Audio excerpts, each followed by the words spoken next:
এইজন্য আল্লাহ রাব্বুল আলামিন বলেন, ওয়া মিনান নাসি মান ইয়াত্তাখিযু মিন দুনিল্লাহি আনদাদান ইউহিব্বুনাহুম কাহুব্বিল্লাহ ওয়াল্লাযীনা আমানু আশাদ্দু হুব্বান লিল্লাহ। আল্লাহ রাব্বুল আলামিন বলেন, মানুষের মধ্যে কিছু মানুষ এমন আছে মাইয়াত্তাখিযু মিন দুনিল্লাহি আনদাদা, যারা অন্য কিছুকে আল্লাহ রাব্বুল আলামিনের মধ্যে, আল্লাহ রাব্বুল আলামিনের প্রভুত্বের মধ্যে শরীক স্থাপন করে। আল্লাযীনা ইউহিব্বুনাহুম কাহুব্বিল্লাহ, এবং এই বস্তুগুলোকে তারা আল্লাহর মতোই ভালোবাসে। অর্থাৎ আল্লাহ রাব্বুল আলামিনকে যেমন ভালোবাসা দরকার ওই বস্তুগুলোকে সেই পরিমাণেই ভালোবাসে। তবে যারা মুমিন হবে, পাক্কা ঈমানদার হবে, ওয়াল্লাযীনা আমানু আশাদ্দু হুব্বান লিল্লাহ, মুমিনরা দুনিয়ার সকল ব্যক্তি বস্তুর চেয়ে আল্লাহকে বেশি ভালোবাসে। যে মুমিন হবে সে আল্লাহকে দুনিয়ার সকল ব্যক্তি বস্তুর চেয়ে বেশি ভালোবাসবে, এটাই ঈমানের দাবি। এখন আমরা বাঙালি তো নবদে বিশ্বাসী, আমরা বলবো হুজুর আমরা যে আল্লাহকে এত ভালোবাসবো, আল্লাহ কি আমাদেরকে বেশি ভালোবাসে? বলে হ্যাঁ, আল্লাহ আমাদেরকে অনেক অনেক গুণ বেশি ভালোবাসে। হাদিসে পাকের মধ্যে আসছে, কোন এক যুদ্ধ থেকে কাফের মুশরিকদের এক কাফেলাকে গ্রেফতার করে নিয়ে আসছে আল্লাহর নবীর দরবারে। তাদের মধ্যে একজন মহিলা এমন ছিল যার দুধের বাচ্চা হারিয়ে গেছে। এখন এই মহিলা পাগল পারা হয়ে গেছে। তার বাচ্চার বয়সের বা তার চেয়ে কিছুটা বড় বয়সের কোনো বাচ্চা পাইনি। সে বুকে জড়ায়া ধরে, কোলে নেয়, স্তনে দুধ পান করে, মহাব্বত করে, চুমা দেয়, খুব আদর করে, আর নিজের সন্তানের জন্য কান্না করে। আল্লাহর নবী বলেন, ও আমার সাহাবীরা, এই যে মহিলাকে দেখতেছো নিজের বাচ্চাকে হারিয়ে ফেলছে, তার জন্য তো কান্না করতেই আছে, আবার অন্য মহিলাদের বাচ্চাকে সে বুকে জড়ায়া নিতেছে, স্তনে দুধ পান করাইতেছে, চুমা দিতেছে, আদর করতেছে। তোমাদের কি বিশ্বাস হয় এই মহিলা যদি তার হারিয়ে যাওয়া সন্তানকে খুঁজে পায় তাহলে তাকে আগুনে নিক্ষেপ করবে? এটা কি তোমরা বিশ্বাস করো? সাহাবায়ে কেরাম বললেন, ইয়া রাসূলুল্লাহ, যেই মহিলা নিজ সন্তানকে হারিয়ে ফেলার পরে পাগল পাড়ার মতো হয়ে গেছে, অন্য মহিলাদের সন্তানকে বুকের সাথে জড়িয়ে নেয়, স্তনের দুধ পান করায়, আরো মহাব্বত তার প্রতি আরো ভালোবাসা প্রদর্শন করে, চুমা দেয়, আদর করে কোলে নেয়, সেই মহিলা যদি তার নিজ সন্তানকে কখনো পেয়ে যায়, হারিয়ে যাওয়া সন্তানকে পায়, সে কখনোই তার সন্তানকে আগুনে ফেলতে পারে না।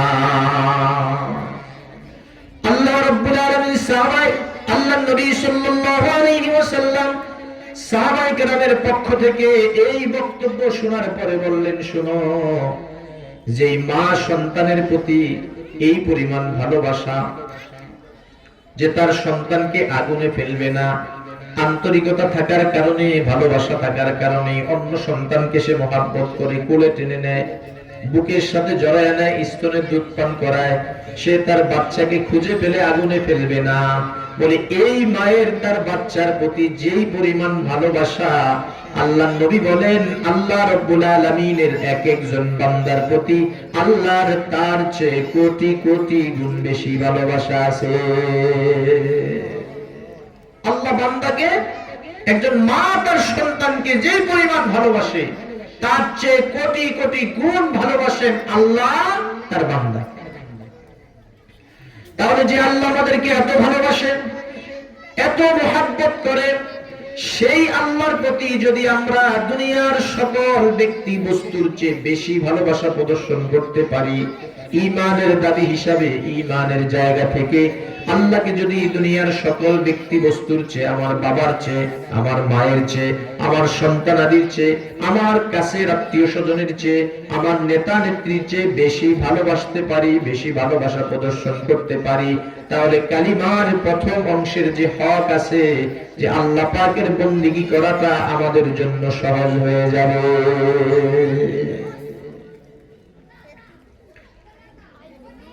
মুরব্বীরা কিতাবের মধ্যে লিখছেন, এক ছেলে খুব খারাপ ছিল, বিয়ের পরে আগে নামাজ পড়তো না, এখন নামাজ পড়ে, আগে দাড়ি রাখতো না, এখন দাড়ি রাখছে, আগে শার্ট পরতো, এখন পাঞ্জাবি পরে, আগে মিথ্যা কথা বলতো, এখন আর বলে না, আগে তাস খেলতো, এখন তাস খেলে না, আগে জুয়ার আসরে বসতো, এখন জুয়ার আসরে বসে না। তো সবাই বলতেছে, বাবা তোমার মধ্যে এত পরিবর্তন কেন? আমি আমার স্ত্রীকে খুব মহব্বত করি, অনেক ভালোবাসি, আমার স্ত্রীর পছন্দ হলো নামাজ পড়া, এই জন্য আমি নামাজ পড়ি। আমার স্ত্রীর পছন্দ হলো যাকাত দেওয়া, এই জন্য আমি যাকাত দিই। আমার স্ত্রীর পছন্দ হলো রোজা রাখা, এই জন্য আমি রোজা রাখি। আমার স্ত্রীর পছন্দ হলো তাস না খেলা, এই জন্য আমি তাস ছেড়ে দিয়েছি। আমার স্ত্রীর পছন্দ হলো জুয়া ছেড়ে দেওয়া, এই জন্য আমি জুয়া ছেড়ে দিয়েছি। আমার স্ত্রীর পছন্দ হলো আল্লাহওয়ালাদের সাথে থাকা, আলেমদের সাথে উঠা বসা করা, খারাপ মানুষের সাথে উঠা বসা চলাফেরাকে বর্জন করা। আমার স্ত্রীর পছন্দ অনুযায়ী আমি জীবন যাপন শুরু করছি।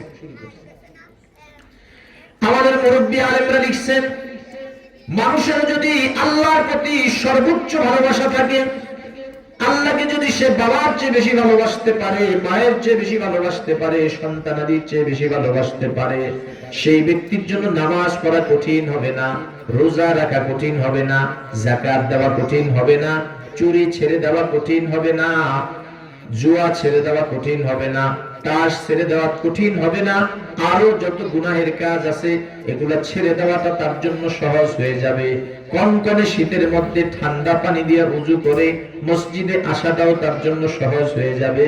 আল্লাহর প্রতি যদি তার পক্ষ থেকে দুনিয়ার সকল ব্যক্তি বস্তুর চেয়ে বেশি ভালোবাসা থাকে, আমরা আল্লাহকে ভালোবাসবো তো ইনশাআল্লাহ।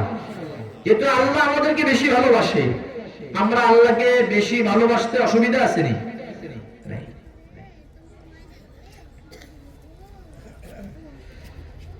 আল্লাহকে ভালোবাসা যদি আমরা আমাদের জায়গা থেকে আমরা আল্লাহ তাআলাকে সর্বোচ্চ ভালোবাসতে পারি, ঈমানী পরীক্ষাও যদি আমাদের সামনে আসে যে আল্লাহর মহব্বতের পরীক্ষা দেয়া লাগবে, আল্লাহর প্রতি মহব্বত প্রদর্শনের পরীক্ষা দেয়া লাগবে, তাহলে ওই পরীক্ষায় উত্তীর্ণ হওয়াটাও আমাদের জন্য কি হবে?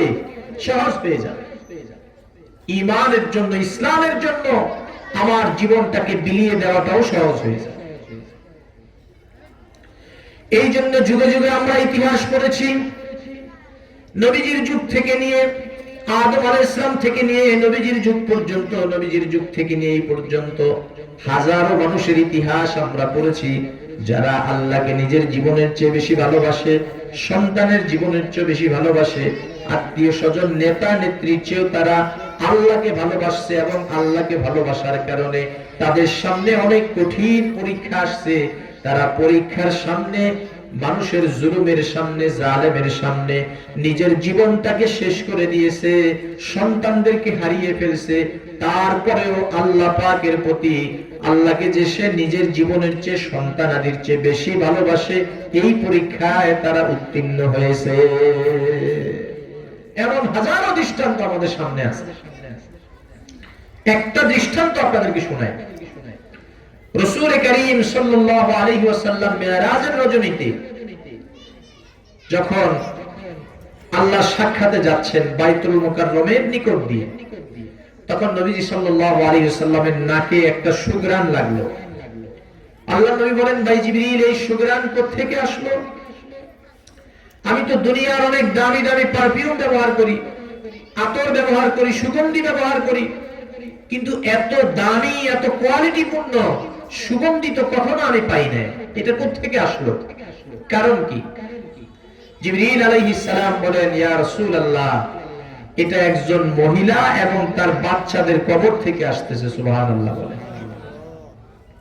কবরের থেকে যে সুঘ্রাণ বের হয়, সেই সুঘ্রাণ আপনি পাইছেন।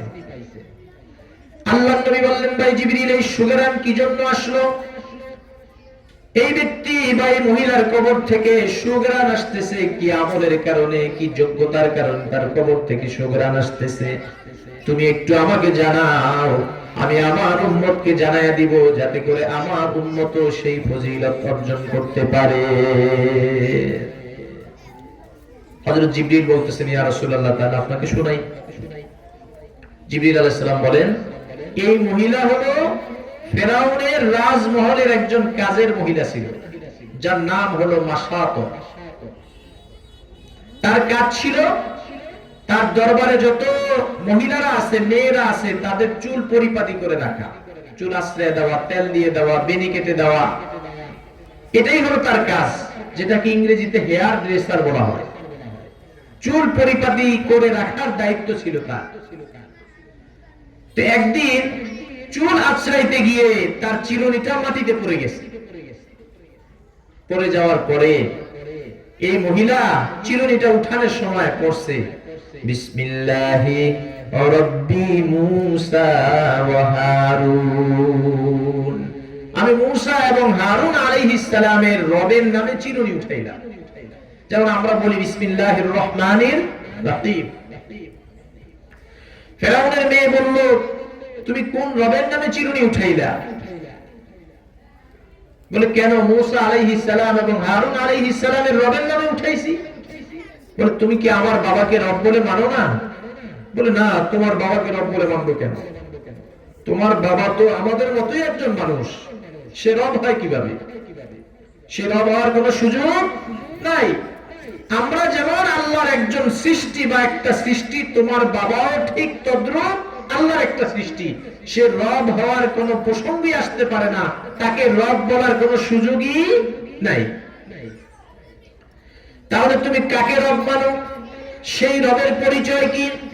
তখন এই মাসাতা নামের হেয়ার ড্রেসার, চুল পরিপাটি করে রাখতো যে মেয়েটা ফেরাউনের দরবারে, সে বলতেছে, আমি যেই রবের কথা বলতেছি, আল্লাযী রব্বি, যিনি আমার রব, ওয়া রব্বুকে, তোমার রব, ওয়া রব্বু আবাকে, তোমার বাবার রব, ওয়া রব্বুল আলামিন, সমগ্র বিশ্ববাসীর রব, সেই রবের কথাই আমি তোমাকে বলছি।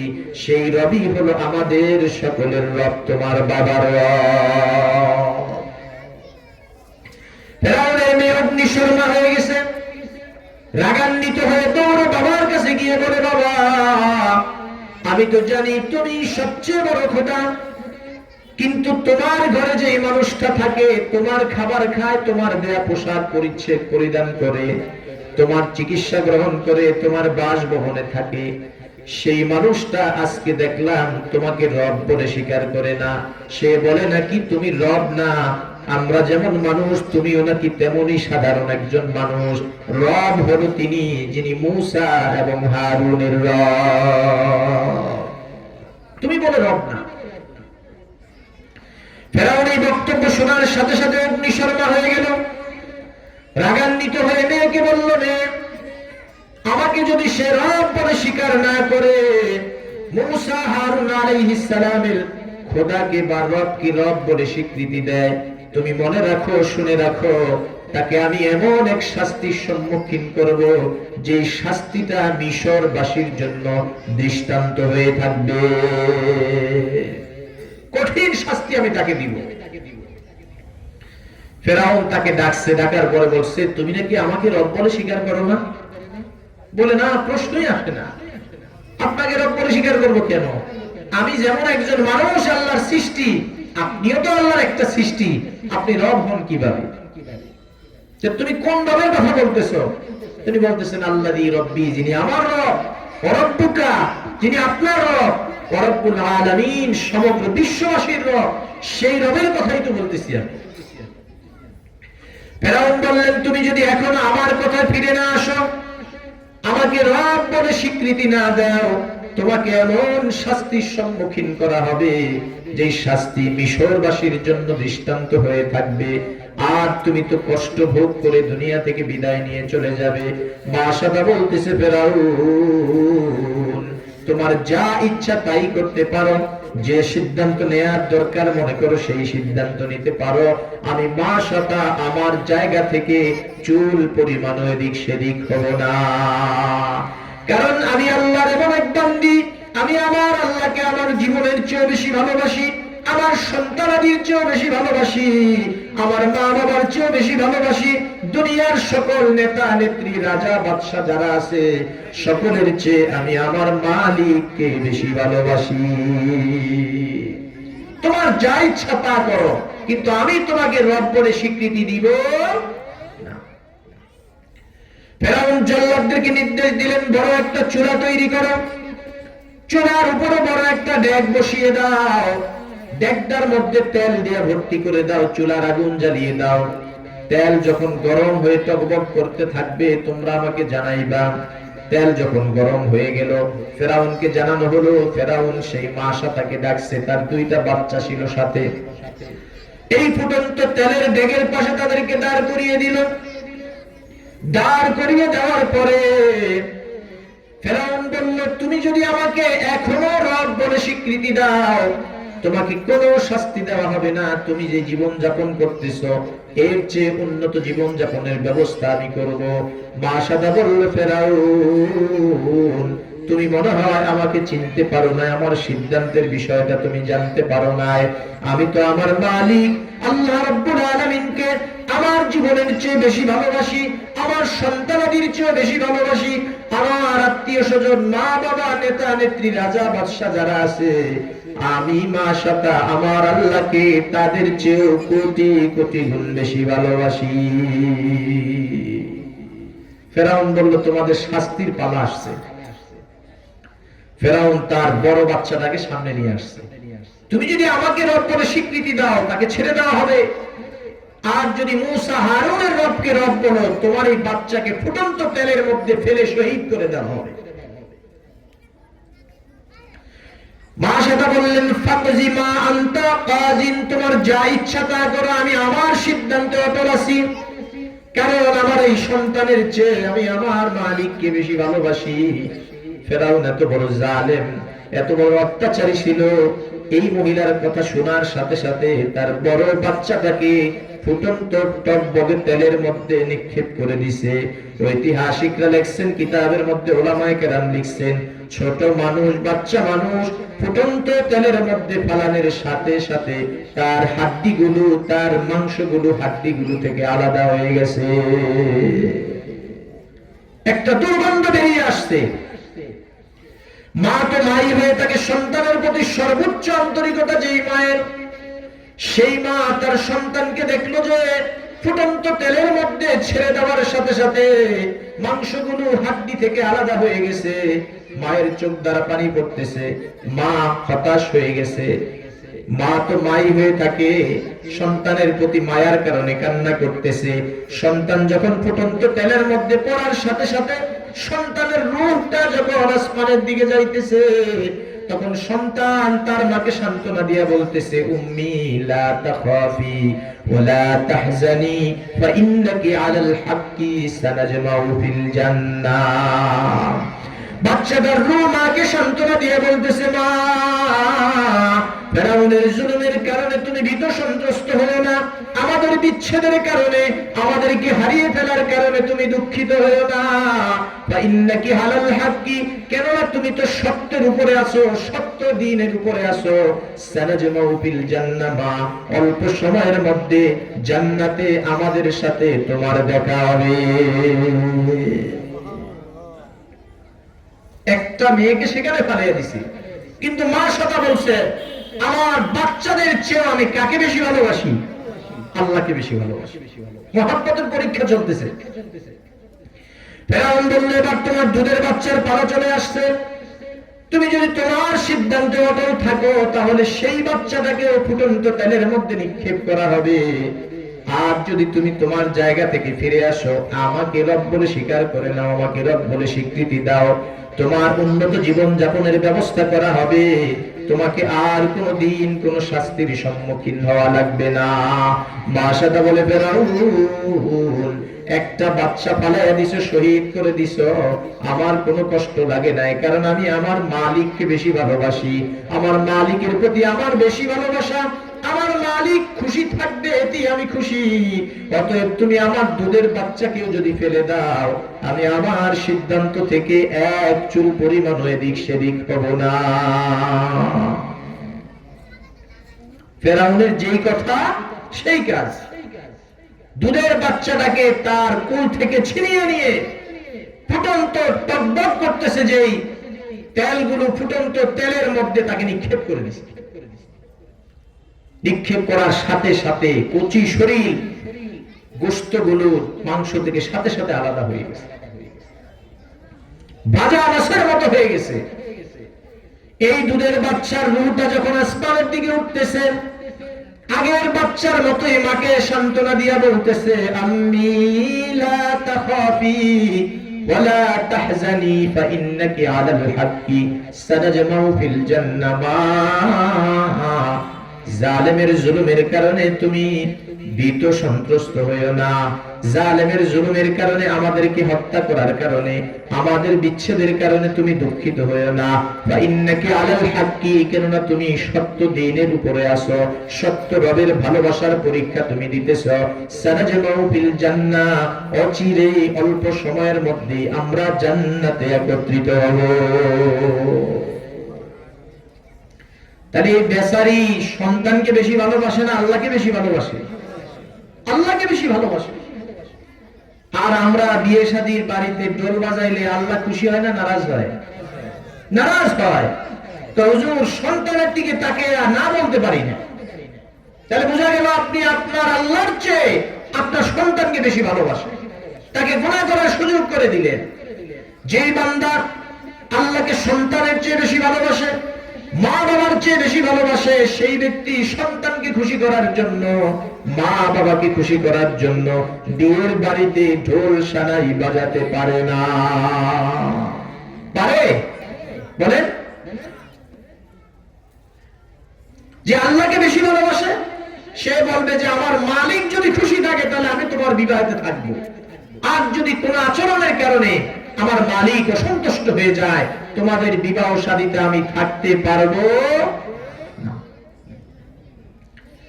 এবার ফেরাউন বলল যে তোমার পালা চলে আসছে, তোমার শাস্তির পালা চলে আসছে, তোমাকে তো এই তেলের মধ্যে ফেলে দেওয়া হবে। বাদশা বলতেছে, রে ফেরাউন, তুমি এখনো কি বোঝো না আমি তোমার কথা মানবো কিনা? দুইটা বাচ্চাকে তুমি শহীদ করে দিয়েছো, এক সেকেন্ডের জন্য আমি আল্লাহর মোহাব্বতকে বিসর্জন দেই নাই। আমাকেও যদি ফেলে দাও, কারণ আমি আমার জীবনের চেয়ে আমার মালিক আল্লাহকে বেশি ভালোবাসি, আমার জীবনটা দিয়ে দিব, কিন্তু তোমাকে এক সেকেন্ডের জন্য রব বলে স্বীকৃতি দিব না। একটু জিকির করি, লা ইলাহা লা ইলাহা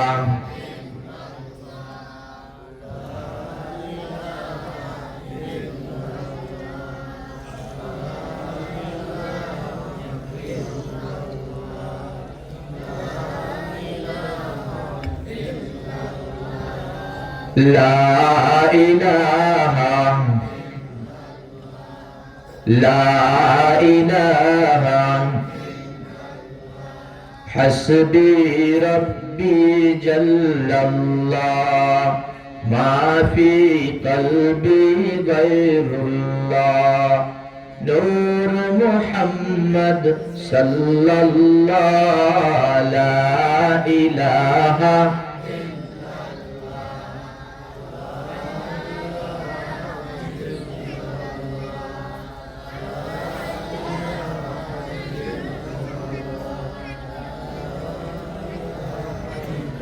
لا إله إلا الله محمد رسول الله صلى الله عليه وسلم। এবার মাশাটাকে ফুটন্ত তেলের মধ্যে নিক্ষেপ করবে। বলতেছে, তোমার কি কোনো শেষ ইচ্ছা আছে? বলে, একটা ইচ্ছা আছে, যদি তোমার ভালো মনে করো তাহলে তুমি আমার ইচ্ছাটা পূরণ করবে, আর না ওই কোনো জোরাজুরি নেই। বলে, সেটা কি? বলে, আমাকেও তো তুমি আগুনে এই ফুটন্ত তেলের মধ্যে ফেলবা, আমার হাড্ডি মাংস সব পুড়ে ছারখার হয়ে যাবে, ফ্রাই হয়ে যাবে, ভাজা মাছের মতো হয়ে যাবে। অতএব আমার বাচ্চাদের যে পোড়া হাড্ডি মাংসগুলো আছে এগুলাকে একটা জায়গায় গর্ত দিয়ে দিও, কবর দিয়ে দিও। ফেরাউনকে জ্যাপা থাকতে কিছু করতে পারো না। মরলে আর কি করবা? ঠিক আছে, তোমার এই আশা কি করব? পুরা করব। ফেরাউন মা শতাকেও আগুনের মধ্যে ফালাইয়া দিয়েছে, সেও ফ্রাই হয়ে গেছে। মা সন্তানের রূহ জান্নাতে চলে গেছে। এখন এই তিনজনের হাড্ডি মাংসকে, পুরা হাড্ডি মাংসকে ফেরাউন এক জায়গায় কবর দিয়ে রাখছে। আল্লাহ রাব্বুল আলামিন বলেন, রে মা শতা, আমার মহব্বতের পরীক্ষা দিতে গিয়ে তোর বাচ্চাদেরকে ফুটন্ত তেলের মধ্যে নিক্ষেপ করে ফেরাই বানিয়ে দিছে, যার কারণে এই ভাজা হাড্ডি মাংসগুলো থেকে পোড়া পোড়া দুর্গন্ধ আসতেছে রে মা শতা। কিন্তু আমার মহব্বতের কারণে নিজের জীবনটাকে শেষ করে দিলা, সন্তানগুলোকে হারাইলা। জান্নাতে তো তোমাকে অনেক দামি নেয়ামত দিব, সেটা তো পরপারে আছে। তবে দুনিয়ার মানুষ যেন জানতে পারে যে আল্লাহর মহব্বতের পরীক্ষা তুমি দিয়েছো। যে মাংস থেকে দুর্গন্ধ আসার কথা, যে পোড়া হাড্ডি থেকে দুর্গন্ধ আসার কথা, আজকের পর থেকে পৃথিবীর মধ্যে সবচেয়ে দামি পারফিউম, আতর এবং সুগন্ধির মতো সুগন্ধিতে আমি তোমাদের পোড়া হাড্ডি মাংসগুলোকে পরিণত করে দিলাম। এখন আর দুর্গন্ধ আসে না। জিবরিল বলেন, ইয়া রাসূলুল্লাহ, ইয়া হাবিবাল্লাহ, এই যে মা শতার দুইটা বাচ্চা এবং তাকে আগুনে ফুটন্ত তেলের মধ্যে নিক্ষেপ করে ফেরাই করে ফেলছেন, ওই ফেরাই করা হাড্ডি মাংসগুলো যেই কবরে রাখছে, আল্লাহ ওই পোড়া হাড্ডি মাংস থেকে এই আতরের এই সুগন্ধির ব্যবস্থা করে দিছে। তাহলে এরা যে আল্লাহকে নিজের জীবনের চেয়ে, সন্তানাদির চেয়ে বেশি ভালোবাসছে, পরীক্ষা দিছে কিনা? আমাদের জীবনে যদি কখনো এই সুযোগ আসে, আল্লাহর দ্বীনের জন্য, ইনসাফ প্রতিষ্ঠার জন্য, আল্লাহর দ্বীনের পক্ষে কথা বলতে গিয়ে যদি আমার জীবন দেওয়া লাগে, আমার সন্তানকে হারানো লাগে, বিবি হারানো লাগে, বিবিকে বিধবা বানানো লাগে, সন্তানদেরকে এতিম বানানো লাগে, আল্লাহর মহব্বতের পরীক্ষায় আমরা উত্তীর্ণ হওয়ার চেষ্টা করবো তো ইনশাআল্লাহ? নারায়ে তাকবীর, নারায়ে তাকবীর। আমরাও চেষ্টা করবো ইনশাআল্লাহ। এখন আমাদের দেশের জালেমরা মনে করে যে মেরে ফেললেই শেষ, মেরে ফেললেই শেষ। শেষ হয় না। আমাদের হাদি ভাইকে মেরে ফেলছে, উনি মনে মনে বলছেন, সবার কাছে বলছেন যে ভাই আমাকে 500 ভোট পাইলেই হবে। আমার নির্বাচনে দাঁড়াইছে, ইসলামের পক্ষে কথা বলছে, ইনসাফের পক্ষে কথা বলছে। তারা মনে করছে হাদিকে মেরে ফেললেই শেষ। মেরে ফেললে শেষ নাকি মেরে ফেললে শুরু হয়? শুরু হয়। বাংলাদেশের স্বাধীনতার পরে, বাংলাদেশের জন্মের পরে যদি বড় কোনো জানাজা হয়ে থাকে, মানুষের মানে সর্বোচ্চ আন্তরিকতা কোনো ব্যক্তি পেয়ে থাকে, তিনি হলেন আমাদের উসমান হাদি ভাই। মুসলমান বাবাজিরা, আল্লাহর প্রতি যদি আমাদের সর্বোচ্চ ভালোবাসা থাকে, নিজের জীবনের চেয়ে আল্লাহকে বেশি ভালোবাসতে পারি, নিজের মা বাবার চেয়ে বেশি ভালোবাসতে পারি, সন্তানাদির চেয়ে বেশি ভালোবাসতে পারি, রে মানুষ, আল্লাহর গোলামি করাটা আমাদের জন্য সহজ হয়ে যাবে। নামাজ পড়তে কষ্ট হবে না, রোজা রাখতে কষ্ট হবে না, যাকাত দিতে কষ্ট হবে না, চুরি ছাড়তে কষ্ট হবে না, ডাকাতি ছাড়তে কষ্ট হবে না, ইনসাফের পক্ষে কথা বলতে আর কষ্ট হবে না। আল্লাহ পাকের বিষয় এখানেই রাখলাম। এখন নবীজির বিষয় আসি। নবীজির তরিকা অনুযায়ী জীবন যাপন করতে হলে নবীকে দুনিয়ার সকল ব্যক্তি বস্তুর চেয়ে বেশি ভালোবাসতে হবে, এটা ঈমানের দাবি। এটা হাদিসে পাকের মধ্যে আসছে। قال رسول الله صلى الله عليه وسلم لا يؤمن أحدكم حتى أكون أحب إليه من والده وولده والناس أجمعين।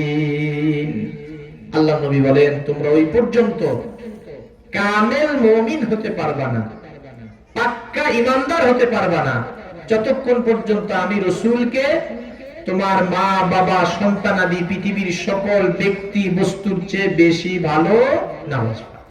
যে বেশি ভালোবাসবে সে পাক্কা ঈমানদার, যে বেশি ভালোবাসতে পারবে না সে পাক্কা ঈমানদার হবে না। আপনাদের প্রশ্ন হতে পারে, হুজুর আল্লাহ নবীরে আমরা এত ভালোবাসবো, আল্লাহ নবী কি আমাদেরকে ভালোবাসে? বলে হ্যাঁ, আল্লাহ নবী নিজের মা বাবা আত্মীয় স্বজন নিজের জীবনের চেয়ে উম্মতকে বেশি ভালোবাসতেন। এই জন্য আমাদেরকেও নবীকে নিজের জীবনের চেয়ে, নিজের আত্মীয় স্বজনের চেয়ে, মা বাবা সন্তানাদির চেয়ে বেশি ভালোবাসতে হবে। একটা রিওয়ায়াত আপনাদেরকে শোনাই। হাদিসে পাকের মধ্যে আসছে, একদিন রাসূল করিম সাল্লাল্লাহু আলাইহি ওয়াসাল্লাম মসজিদে নববীতে বসা। জিবরিল আলাইহিস সালাম তাশরীফ আনছে। জিবরিল আলাইহিস সালামের চেহারাটা ছিল একটু মলিন, টেনশন ভাব, মালিন্যতার ছাপ ভাসমান তার চেহারার মধ্যে। আল্লাহর নবী বলেন, ভাই জিবরিল, তোমাকে চিন্তিত মনে হয় কেন? তোমার চেহারার মধ্যে মালিন্যতার ছাপ ভাসমান কেন? এমন মনে হচ্ছে কেন তোমাকে? জিবরিল বলেন, ইয়া রাসূলুল্লাহ, কিছুক্ষণ আগে আল্লাহ পাকের নির্দেশে আমি আল্লাহর বানানো জাহান্নাম পরিদর্শন করতে গিয়েছি। ইয়া রাসূলুল্লাহ, জাহান্নাম পরিদর্শন করে আসার পরে কোন ব্যক্তির চেহারার মধ্যে হাস্যোজ্জ্বল ভাব থাকতে পারে না, সে অটোমেটিক টেনশনের মধ্যে পড়ে যাবে, তার চেহারার মধ্যে মালিন্যতার ছাপ ভেসে উঠবে।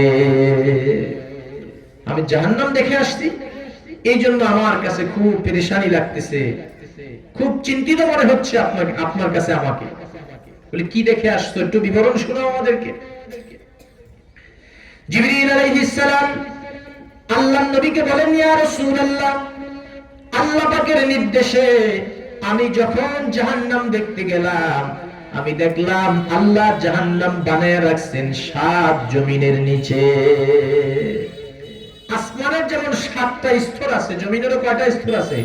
7টা স্তর আছে। এই 7 স্তরের নিচে আল্লাহ রাব্বুল আলামিন কি বানাইছে? জাহান্নাম বানাইছে। 7টা জাহান্নাম বানাইছে। 1 2 3 4 5 6 7। ইয়া রাসূলুল্লাহ, আমি সর্বপ্রথম একদম 7 নম্বর জাহান্নামের সামনে চলে গেলাম। সেখানে যাওয়ার পরে দায়িত্বশীল ফেরেশতাদেরকে জিজ্ঞেস করলাম, ও দায়িত্বশীল ফেরেশতারা, এই যে 7 নম্বর জাহান্নাম আল্লাহ রাব্বুল আলামিন বানাইছেন, এখানে কাদেরকে রাখা হবে? দায়িত্বশীল ফেরেশতারা বলল, জিবরিল, এটা সবচেয়ে নিকৃষ্টতম জাহান্নাম, সবচেয়ে বেশি শাস্তি আল্লাহ এই জাহান্নামে মানুষগুলোকে দিবে।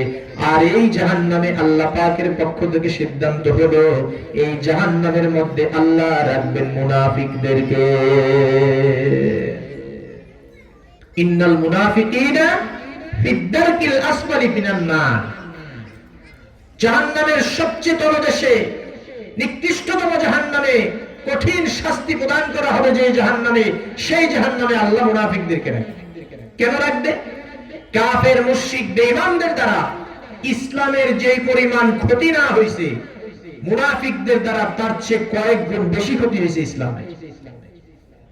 এজন্য তাদেরকে সেখানে রাখা হবে। জিবরিল বলেন, ইয়া রাসূলুল্লাহ, আমি 7 নম্বর জাহান্নাম পরিদর্শনের পরে যখন আমি 6 নম্বর জাহান্নামের গেইটে আসলাম, দায়িত্বশীল ফেরেশতাদেরকে জিজ্ঞেস করলাম, ও ফেরেশতারা, এখানে কাদেরকে রাখা হবে? দায়িত্বশীল ফেরেশতারা বলল, জিবরিল, এখানে আল্লাহ রাব্বুল আলামিন কাফের এবং মুশরিকদেরকে রাখবে। তাহলে বোঝা গেল, কাফের মুশরিকের চেয়ে মুনাফিকের শাস্তি কি হবে? বেশি হবে। হযরত জিবরিল বলেন, ইয়া রাসূলুল্লাহ, এরপরে আমরা সামনে আগাইলাম। 5 নম্বর জাহান্নামের গেইটে যখন আসলাম, 5 নম্বর জাহান্নামের দায়িত্বশীল ফেরেশতাকে জিজ্ঞেস করলাম, ও ফেরেশতারা, এখানে কাদেরকে রাখা হবে? দায়িত্বশীল ফেরেশতারা বললেন, জিবরিল, এই 5 নম্বর জাহান্নামের মধ্যে আল্লাহ রাব্বুল আলামিন রাখবেন যারা দুনিয়ার হায়াতে চন্দ্র এবং সূর্যের পূজা করত, চাঁদ এবং সূর্যকে যারা খোদা মনে করত, তাদেরকে 5 নম্বর জাহান্নামে রাখা হবে। জিবরিল বলেন, ইয়া রাসূলুল্লাহ, এরপর আমি 4 নম্বর জাহান্নামে চলে গেলাম। সেখানে দায়িত্বশীল ফেরেশতাদেরকে জিজ্ঞেস করলাম, ও দায়িত্বশীল ফেরেশতারা, এখানে আল্লাহ কাদেরকে রাখার সিদ্ধান্ত নিয়েছেন? দায়িত্বশীল ফেরেশতারা বললেন, ইয়া রাসূলুল্লাহ, এই জাহান্নামের মধ্যে আল্লাহ রাব্বুল আলামিন রাখবেন যারা দুনিয়ার হায়াতে আগুনের পূজা করত। যারা আগুনের পূজা করত, আল্লাহ রাব্বুল আলামিন তাদেরকে এই জাহান্নামের মধ্যে রাখবেন। এরপরে জিবরিল আলাইহিস সালাম তিন নাম্বার জাহান্নামের সামনে যাওয়ার পরে দায়িত্বশীল ফেরেশতাদেরকে যখন জিজ্ঞেস করছে, দায়িত্বশীল ফেরেশতারা বলছে এখানে ইহুদিদেরকে রাখা হবে।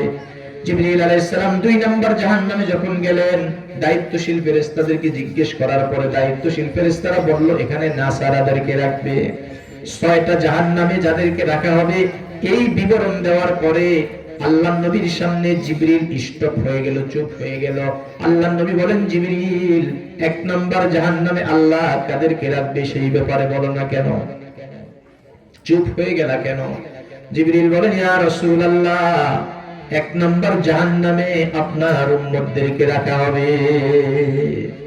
আপনার উম্মতের মধ্যে যারা গুনাহগার আছে, অপরাধী আছে, আল্লাহর আনুগত্য স্বীকার করে নাই, তাদেরকে এখানে রাখবে। এই কথা শোনার সাথে সাথে নবীজির চোখ দিয়ে পানি পড়া শুরু হয়ে গেছে। মনে হয় যেন আসমান ভেঙে নবীর মাথার উপরে পড়ছে। নবীজির কান্না শুরু হয়ে গেছে আর বলতেছে, আল্লাহ আমাকে তুমি জান্নাতের মধ্যে রাখবা আর আমার উম্মত জাহান্নামে থাকবে, এটা হতে পারে না, এটা হতে পারে না। আল্লাহ আমার উম্মত জাহান্নামে গেলে আমি জান্নাতে থাকতে পারি না। জিবরিল চলে যাওয়ার পরে আল্লাহর নবী হুজরার মধ্যে ঢুকে গেছেন। সিজদায় পড়ে আল্লাহর কাছে শুধু উম্মতের জন্য কাঁদতেছেন আর বলতেছেন, আল্লাহ আমার উম্মতের কি হবে? আমার উম্মত জাহান্নামে থাকবে, আল্লাহ আমি মানতে পারি না। শুধু উম্মতের জন্য কান্নাকাটি করতেছে। হাদিসের শেষ অংশের মধ্যে আসছে 3 দিন পর্যন্ত আল্লাহর নবীর খাবার বন্ধ হয়ে গেছে, কোনো পানিও পান করে না, কোনো সাহাবীদের সাথে কথাও বলে না। হুজরা থেকে বের হয়ে শুধু নামাজের ইমামতি করে আবার হুজরার মধ্যে ঢুকে যায়। আবু বকর পেরেশান হয়ে গেছে, ওমর পেরেশান হয়ে গেছে। আবু বকর আল্লাহর নবীর হুজরার সামনে গিয়ে সালাম দেয়, আসসালামু আলাইকা ইয়া রাসূলুল্লাহ। আবু বকরের সালামের উত্তর নবীজি দেয় না, দরজা নক করে আল্লাহর নবী দরজাও খুলে না। আবু বকর পেরেশান হয়ে যায়, ওমরের কাছে গিয়ে বলে, ওমর নবীজিকে সালাম দেই, সালামের উত্তরও নবীজি দেয় না। দরজা নক করি, দরজাও নবীজি খুলতেছে না। তুমি যাও, তুমি সালাম দিলে হতে পারে নবী সালামের উত্তর দিবে, দরজা খুলবে। হাদিসে পাকের মধ্যে আসছে, ওমর নবীজির দরজার সামনে এসে 3 বার সালাম দিয়েছেন, আসসালামু আলাইকা ইয়া রাসূলুল্লাহ, আসসালামু আলাইকা ইয়া রাসূলুল্লাহ, আসসালামু আলাইকা ইয়া রাসূলুল্লাহ। 3 বার সালাম দেওয়ার পরও নবীজি সাল্লাল্লাহু আলাইহি ওয়াসাল্লাম সালামের উত্তর দেয় না। 3 বার দরজা নক করছেন, দরজা খোলে না। আবু বকর পেরেশান হয়ে গেছে, ওমরও পেরেশান হয়ে গেছে। আবু বকর এবং ওমর মিলে হযরত আলীর কাছে দৌড়ে গিয়ে বলে, আলী আল্লাহর নবীর সালাম দেই, সালামের উত্তর দেয় না, দরজা নক করি, দরজা খোলেও না। 3 দিন পর্যন্ত কোনো খাবার খায় না, কোনো পানিও পান করে না। যাও যাও, তুমি সালাম দিলে হতে পারে নবীজি সালামের উত্তর দিবে। আলী বললেন, আবু বকর সালাম দিছে উত্তর দেয় না, ওমর সালাম দিছে উত্তর দেয় না, আমি গেলে সালাম দিবে তার কোনো নিশ্চয়তা নাই, সালামের উত্তর দিবে বলে কোনো নিশ্চয়তা নাই। অতএব এমন কাউকে পাঠাতে হবে যে সালাম দিলে সালামের উত্তর দিবে, তার কথাও শুনবে। এই কথা বলার পরে আল্লাহর নবীর সাহাবী হযরত আলী রাদিয়াল্লাহু তাআলা আনহু বলেন, নবীজির কাছে পাঠাইতে হবে এমন লোককে যার সালামের উত্তর না দিয়ে পারবে না। আপনি যদি সালাম, এমন লোককে পাঠাইতে হবে যে সালাম দিলে সালামের উত্তর দিবে, দরজা নক করলে দরজা খুলবে। ওমর বলেন, আবু বকর বলেন সেই লোকটাকে। আলী বলেন তিনি হলেন নবীজির কলিজার টুকরা হযরত ফাতেমাতুজ জাহরা রাদিয়াল্লাহু তাআলা আনহা। আলী মসজিদে নববী থেকে দৌড়ে বাড়িতে গিয়ে বলেন, ফাতেমা আল্লাহর নবী 3 দিন পর্যন্ত কোনো খাবার খায় না, কোনো পানিও পান করে না। ওমর সালাম দিছে, সালামের উত্তর দেয় না। আবু বকর সালাম দিছে, সালামের উত্তর দেয় না। দরজা নক করছে, আল্লাহর নবী দরজাও খুলে না। যাও যাও যাও, তুমি তো নবীজির কলিজার টুকরা, তুমি সালাম দিলে হতে পারে নবীজি সালামের উত্তর দিবে এবং দরজা খুলে দিবে। ফাতেমাতুজ জাহরা আসছে, বাবা তো সালাম দিছে, আসসালামু আলাইকা ইয়া রাসূলুল্লাহ। আল্লাহর নবী সালামের উত্তরও দিবেন, দরজাও খুলছেন। বলতেছেন, আব্বা জান আপনার কি হইছে? 3 দিন পর্যন্ত আপনি কোনো খাবার খান না, কোনো পানি খান না, আপনি কারোর সাথে কথাও বলেন না, ইমামতি শেষ করে হুজরার মধ্যে ঢুকে যান। কি হয়েছে আব্বাজান, আমার কাছে একটু বলেন। আল্লাহর নবী বলেন, ফাতেমা 3 দিন আগে জিবরিল আলাইহিস সালাম জাহান্নাম পরিদর্শন করে জাহান্নামের বিবরণ আমাকে শোনাইছে। 1 নাম্বার জাহান্নামের বিবরণ শুনাইতে যায় ফাতেমা জিবরিল বলছে আমার উম্মতকে নাকি আল্লাহ 1 নাম্বার জাহান্নামের মধ্যে রাখবে। এই বক্তব্য শোনার পরে ফাতেমা, আমি নবীর ঘুম হারাম হয়ে গেছে, খাওয়া বন্ধ হয়ে গেছে, পানি পান করা বন্ধ হয়ে গেছে। 3 দিন পর্যন্ত আল্লাহর পক্ষ থেকে সিদ্ধান্ত আসার জন্য সিজদায় পড়ে আল্লাহর কাছে কাঁদতেছি আর বলতেছি, আল্লাহ আমার উম্মতের কি হবে? আমার উম্মত জাহান্নামে থাকলে আমি নবী মুহাম্মদ জান্নাতে থাকতে পারি না। আমার সিদ্ধান্ত হবে যতক্ষণ পর্যন্ত আল্লাহর পক্ষ থেকে আমার উম্মতের ব্যাপারে কোনো সিদ্ধান্ত না আসবে, আমার উম্মতকে জাহান্নাম থেকে মুক্তির ব্যাপারে কোনো সিদ্ধান্ত আল্লাহ রাব্বুল আলামিনের পক্ষ থেকে না আসবে রে ফাতেমা, ততক্ষণ পর্যন্ত আমি মুহাম্মদ সিজদা থেকে মাথা উঠাবো না। ফাতেমার সাথে কথা শেষ করে নবী আবার কান্না শুরু করছেন। হাদিসে পাকের মধ্যে আসছে ফাতেমার উপস্থিতিতে জিবরিল আলাইহিস সালাম ওহী নিয়ে আল্লাহর নবীর কাছে আসছে। সুবহানাল্লাহ বলে। জিবরিল সূরাতুদ দুহার নির্দিষ্ট একটি আয়াত নিয়ে আল্লাহর নবীর কাছে এসে বলেন, ওয়ালা সাউফা ইউতিকা রাব্বুকা ফাতারদা। জিবরিল এসে বলেন, ইয়া রাসূলুল্লাহ আপনার উম্মতের ব্যাপারে আল্লাহ সিদ্ধান্ত নিয়ে আমারে পাঠাইছে। আল্লাহ বলছেন দুনিয়া এবং আখিরাতে আপনি আল্লাহর কাছে চাইতেই থাকবেন, চাইতেই থাকবেন, আল্লাহ আপনাকে দিতেই থাকবে, দিতেই থাকবে। যতক্ষণ পর্যন্ত আপনি আল্লাহর প্রতি সন্তুষ্ট না হবেন ততক্ষণ পর্যন্ত আল্লাহ আপনাকে দিতেই থাকবে। হুজুর সাল্লাল্লাহু আলাইহি ওয়াসাল্লাম মুস্কি হাসি দিয়া বলে, ফাতেমা আল্লাহ খুব সুন্দর এক সিদ্ধান্ত আমার জন্য নাজিল করছে। আমিও নিয়ত করছি আল্লাহ তো আমাকে দিতেই থাকবে, যতক্ষণ পর্যন্ত আমি সন্তুষ্ট না হব আল্লাহ দিতেই থাকবে। আমারও নিয়ত হলো আমার একজন উম্মত জাহান্নামে থাকা পর্যন্ত আমি নবী ও আল্লাহর প্রতি সন্তুষ্ট হব না। এই হাদিসের ব্যাখ্যা করতে গিয়ে মুহাদ্দিসিনে কেরাম লিখছেন, আল্লাহর নবী জাহান্নামের বিবরণ শোনার পরে আল্লাহর কাছে বলতে পারতো, আল্লাহুম্মা ইন্নী আসআলুকা উম্মি, আল্লাহ আমার মাকে বাঁচাও। আল্লাহুম্মা ইন্নী আসআলুকা আবি, আল্লাহ আমার বাবাকে বাঁচাও। আল্লাহুম্মা ইন্নী আসআলুকা ইবনি, আল্লাহ আমার সন্তানদেরকে বাঁচাও। আল্লাহুম্মা ইন্নী আসআলুকা বিনতি, আল্লাহ আমার মেয়েদেরকে বাঁচাও, আমার জামাতাদেরকে বাঁচাও, আমার শ্বশুরদেরকে বাঁচাও। একবার আল্লাহর নবী মায়ের কথা বলে নাই, একবার আল্লাহর নবী বাবার কথা বলে নাই, মেয়েদের কথা বলে নাই, ছেলেদের কথা বলে নাই, সব সময় শুধু কাঁদছেন আর বলছেন, আল্লাহ আমার উম্মতের কি হবে। এই হাদিসের আলোকে বোঝা যায় যে আল্লাহর নবীর এক একজন উম্মতকে তার মা বাবা সন্তানাদি জি জামাই শ্বশুর আত্মীয় স্বজন যারা আছে সকলের চেয়ে কোটি কোটি গুণ বেশি ভালোবাসেন।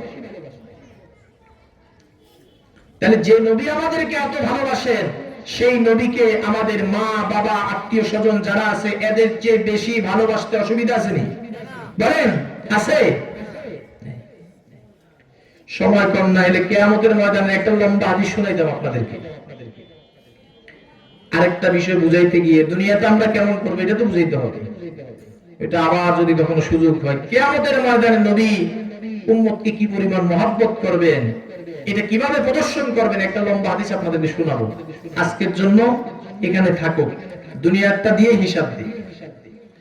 তাহলে নবী তো আমাদেরকে তার আত্মীয় স্বজন মা বাবা সকলের চেয়ে বেশি ভালোবাসছেন, সেই দৃষ্টান্ত আপনাদের সামনে প্রকাশ করলাম, পেশ করলাম।